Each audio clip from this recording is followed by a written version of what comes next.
بسم اللہ الرحمن الرحیم۔ السلام علیکم دوستو، اچھی ویڈیوز اور اسلامک واقعات کے لیے ہمارے چینل کو سبسکرائب کر دیں۔ قرطبہ کی اس حسین مسجد کے کشادہ صحن میں خلاف معمول خاموشی چھائی تھی۔ عصر کی نماز کے بعد وقفے میں تھکے ہارے طلباء سستا رہے تھے۔ صحن کے ایک گوشے میں 5 طالب علم بیٹھے دھیمی آواز میں گفتگو کر رہے تھے۔ ہر طالب علم مستقبل کے حوالے سے اپنی سوچ بیان کر رہا تھا۔ 4 لڑکوں نے اپنی اپنی خواہش ظاہر کی۔ 5واں لڑکا، جسے تاریخ نے ابن ابی عامر کے نام سے یاد رکھا، اپنی باری پر بولا، تم سب کی سوچ بڑی محدود ہے۔ میں تو خود کو مستقبل میں سلطنت کے وزیر اعظم کے طور پر دیکھ رہا ہوں۔ یہ سن کر گویا ہنسی کا فوارہ پھوٹ پڑا۔ اس کے چاروں دوست بے ساختہ ہنسنے لگے۔ ایک شوخ لڑکے نے ایک طنزیہ شعر بھی چست کر دیا۔ ابن عامر کا چہرہ سرخ ہو گیا۔ اس نے جھنجھلا کر کہا، میں وزیر اعظم بن کر ہی رہوں گا۔ ابھی وقت ہے، اپنے لیے جو مانگنا ہے مانگ لو۔ یہ سن کر ایک دوست نے مسکرا کر کہا، اے ابن ابی عامر، مجھے قاضی بننے کا شوق ہے۔ تم مجھے میرے آبائی شہر مالکا کا قاضی بنا دینا۔ دوسرے نے پولیس کے حاکم اعلیٰ کا عہدہ مانگا۔ تیسرے نے کہا، مجھے باغات کا بڑا شوق ہے، مجھے تو بس شہر کے تمام باغات کا نگران بنا دینا۔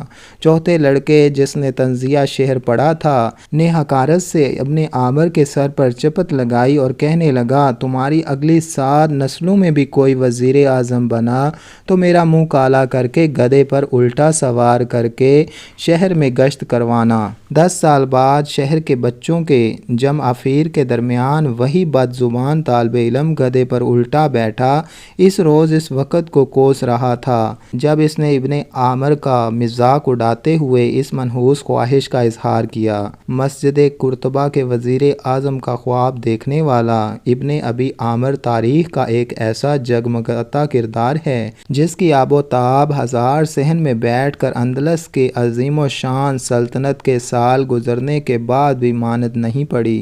ابن عامر جنوبی اسپین کے ساحلی شہر الجزیرہ خضرا کے ایک نجیب مگر متوسط گھرانے میں پیدا ہوا۔ مورخین نے عامر الحاجب المنصور کے نام سے یاد رکھا اور اسے ابو عامر محمد بن عبداللہ بن ابی پکارا۔ حاجب اس کا عہدہ تھا، جبکہ المنصور فاتح کا نام اس کی غیر معمولی فتوحات کے باعث دیا گیا۔ اسے منصور اعظم کے نام سے بھی پکارا گیا۔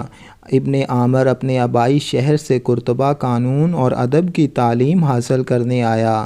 تعلیم سے فارغ ہونے کے بعد کچھ دیر ادھر ادھر پھرتا رہا، پھر اپنے منصوبے کو عملی جامہ پہنانے کے لیے قصر خلافت کے سامنے ایک دکان کرایہ پر لے لی اور یہاں عرض نویسی کا کام شروع کر دیا۔ وہ اجرت لے کر لوگوں کے خطوط اور عدالت میں پیش ہونے والی عرضیاں لکھا کرتا۔ اس دوران اس نے قصر خلافت کے ملازموں سے بھی خاصے مراسم بڑھا لیے۔ اتفاقاً انہی دنوں خلیفہ وقت الحکم ثانی کو اپنے شہزادوں کی جائیداد کا حساب رکھنے کے لیے محرر کی ضرورت محسوس ہوئی تو اس کام کے لیے محمد بن ابی عامر کو اتالیف اور محرر مقرر کر دیا گیا۔ اس کے ان فرائض کی نگران خلیفہ کی عیسائی بیگم، جو اب مسلمان ہو چکی تھی، ملکہ الصبا تھیں۔ اب محمد بن ابی عامر قصر خلافت تک رسائی حاصل کر چکا تھا اور اپنی ذہانت، ایمانداری اور دن رات محنت سے ترقی کی منازل طے کرنا شروع کر دیں۔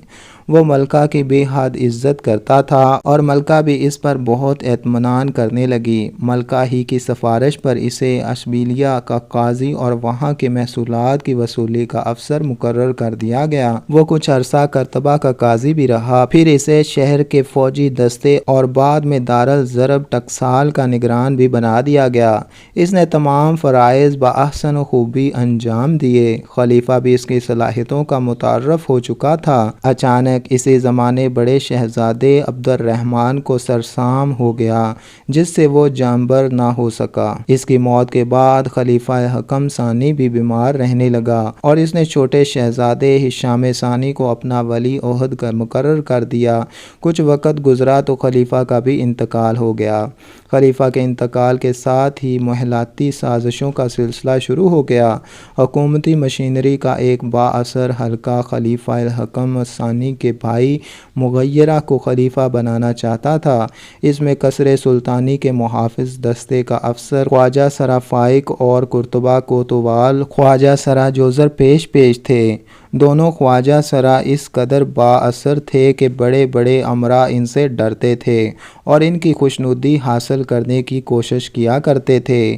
ملکہ سبا کے علاوہ وزیر اعظم جعفر، مصطفیٰ عثمانی، سپہ سالار غالب، حاکم قرطبہ، زیاد بن افلح اور محمد بن امی عامر جیسے اہم لوگ شہزادہ ہشام کو مسند خلافت پر بٹھانا چاہتے تھے۔ چنانچہ ایک منصوبہ بندی کے تحت وزیر اعظم جعفر مصحفی نے ابن ابی عامر کے ہاتھوں شہزادہ مغیرہ کو قتل کروا دیا اور شہزادہ ہشام ثانی کی خلافت کا باقاعدہ اعلان کر دیا گیا۔ اس وقت ہشام کی عمر صرف 11 برس تھی۔ خلیفہ الحکم ثانی کے انتقال اور نو عمر خلیفہ کی برسر اقتدار آتے ہی چند روز بعد شمالی سرحد کے عیسائی باجگزار حکمرانوں نے نہ صرف خراج دینے سے انکار کر دیا بلکہ اسلامی علاقے میں گھس کر لوٹ مار بھی شروع کر دی۔ ان حالات میں وزیر اعظم مصحفی بھی کوئی خاص کارنامہ انجام نہ دے سکا۔ چنانچہ ملکہ کے حکم اور اشارے پر خلیفہ ہشام ثانی نے محمد بن امی عامر کو وزیر اعظم کے کاموں میں شریک مقرر کر دیا۔ جعفر مصحفی پہلے ہی محمد ابن ابی عامر کے اس قدر تیزی سے ترقی کرنے سے خائف تھا، اب جو اسے شریک وزیر اعظم مقرر کر دیا گیا تو وہ باقاعدہ اسے اپنے لیے خطرہ سمجھنے لگا۔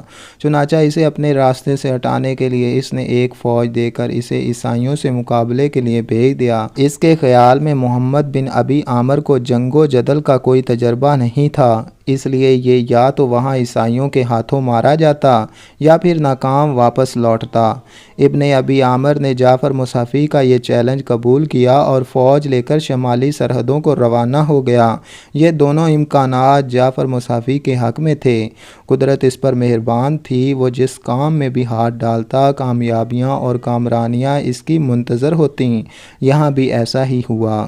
اس نے عیسائیوں کو عبرت ناک شکستیں دیں، نہ صرف ان سے خراج لیا بلکہ انہیں اطاعت پر بھی مجبور کر دیا اور وہاں سے ڈھیروں مال غنیمت سمیٹ کر واپس لوٹا۔ واپسی پر اہل قرطبہ نے اس کا شاندار استقبال کیا گیا۔ یوں دربار میں اس کا اثر و رسوخ مزید بڑھ گیا۔ المختصر پے درپے فتوحات کے بعد اب ابن ابی عامر کے راستے کی تمام رکاوٹیں صاف ہو چکی تھیں۔ اس نے ملکہ کے اقتدار کو امور سلطنت سے بالکل خارج کر دیا تھا اور خلیفہ ہشام کو نظر بند کر کے قصر خلافت میں ہی گوشہ نشین کر دیا۔ اس کے لیے محل کے اندر عیش و عشرت اور لہو لعب کے تمام لوازمات فراہم کر دیے گئے اور وہ اپنی سی حالت پر مطمئن اور خوش تھا۔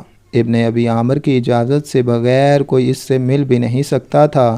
اس کے بعد ابن ابی عامر نے ہر طرف سے مضبوط اور محفوظ ہو کر فوجی اصلاح و تربیت کی طرف توجہ دی اور عیسائیوں کے خلاف جہاد میں مصروف ہو گیا۔ مزید یہ کہ اس نے اپنے لیے المنصور کا لقب اختیار کر لیا اور وہ جلد ہی نہ صرف المنصور بلکہ منصور اعظم کے نام سے بھی جانا جانے لگا۔ جمعہ کے خطبہ میں خلیفہ کے نام کے ساتھ المنصور کا نام بھی پڑھا جانے لگا۔ یورپ میں المنصور کو المنصور محمد بن ابی عامر المنصور کے نام سے یاد کیا جاتا ہے۔ دوستو مزید اچھی ویڈیوز اور اسلامک واقعات کے لیے ہمارے چینل کو سبسکرائب کر دیں اور اگر آپ کو ہماری یہ ویڈیو اچھی لگی ہے تو اس کو بھی لائک کر دیں۔